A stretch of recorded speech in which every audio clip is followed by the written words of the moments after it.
ചർമ്മത്തിന്റെ തിളക്കം നഷ്ടപ്പെടാൻ കാരണം നിങ്ങളുടെ ഈ ശീലങ്ങൾ.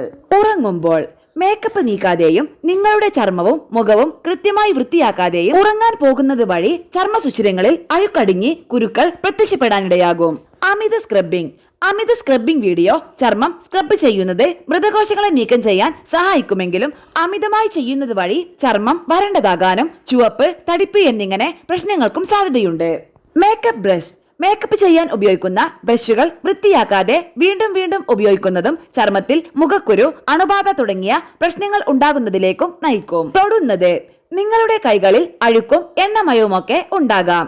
ഇതുകൊണ്ട് ഇടയ്ക്കിടയ്ക്ക് മുഖത്ത് സ്പർശിക്കുന്നത് മുഖത്ത് കൂടുതൽ അഴുക്കടിഞ്ഞ് മുഖക്കുരു വരുന്നതിന് കാരണമാകാം. സൺസ്ക്രീൻ പുറത്തു പോകുന്നില്ലെങ്കിൽ പോലും സൺസ്ക്രീൻ ഒഴിവാക്കുന്നതും ചർമ്മത്തിന് ദോഷം ചെയ്യും. ഹാനികരമായ UV രശ്മികളിൽ നിന്ന് ചർമ്മത്തെ സംരക്ഷിക്കാൻ സൺസ്ക്രീൻ ഉപയോഗിക്കുക. കുളിക്കുമ്പോൾ ചൂടുവെള്ളത്തിലാണോ കുളിക്കുന്നത്? അതും കൂടുതൽ സമയമെടുത്ത്. ഇത് ചർമ്മത്തിലെ സ്വാഭാവിക എണ്ണ നീക്കം ചെയ്ത് നിങ്ങളുടെ ചർമ്മം കൂടുതൽ വരണ്ടു പോകുന്നതിന് കാരണമാകും. തലയിണ നിങ്ങളുടെ തലയിണയിൽ വിയർപ്പും എണ്ണമയവും അഴുക്കുമെല്ലാം അടിയാനുള്ള സാധ്യത കൂടുതലാണ്. ഇതും കൃത്യമായി വൃത്തിയാക്കാതെ വീണ്ടും ഉപയോഗിക്കുന്നത് മുഖക്കുരു വരാൻ ഇടയാക്കും. നിർജ്ജലീകരണം ദിവസവും ആവശ്യത്തിന് വെള്ളം കുടിക്കാതിരിക്കുന്നതാണ് ചർമ്മം വരണ്ടു പോകാനുള്ള പ്രധാന കാരണം.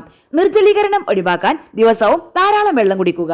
ഉൽപ്പന്നങ്ങൾ ചർമ്മ സംരക്ഷണ ഉൽപ്പന്നങ്ങളുടെ അമിത ഉപയോഗവും അത്ര നല്ലതല്ല. നിങ്ങളുടെ ചർമ്മത്തിന് യോജിച്ചതും ആവശ്യമായതുമായ ഉൽപ്പന്നങ്ങൾ മാത്രം തിരഞ്ഞെടുത്ത് ഉപയോഗിക്കാൻ ശ്രദ്ധിക്കുക.